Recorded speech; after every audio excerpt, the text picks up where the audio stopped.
Le risque de guerre est le plus intense depuis 30 ans. C'est le bilan de l'OSCE, l'Organisation pour la sécurité et la coopération en Europe, après 4 jours d'intenses ballets diplomatiques entre Russie et États-Unis.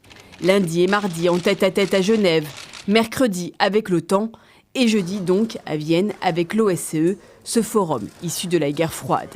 La Russie se dit déçue des pourparlers et ne voit pas l'intérêt de rediscuter dans les prochains jours. Nous ne pouvons plus battre en retraite. On peut déjà dire qu'il y aura d'autres mesures, d'autres actions contre nos opposants s'ils ne prennent pas en compte nos demandes et nos besoins. La Russie remet en cause l'expansion de l'OTAN à l'est de l'Europe, qu'elle juge menaçante à ses portes.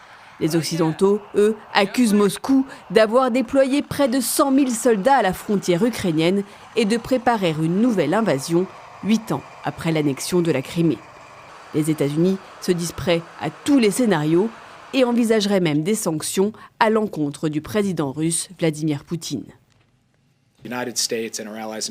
Les États-Unis, avec nos alliés et partenaires, sont prêts à faire face à toute éventualité.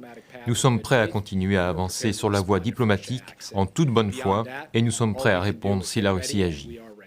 Les Américains vont désormais consulter leurs alliés sur les actions à mener. Justement, les Européens tentent de sauver la face. Premiers concernés par la crise, mais peu associés aux discussions, ils se réunissent dans l'ouest de la France.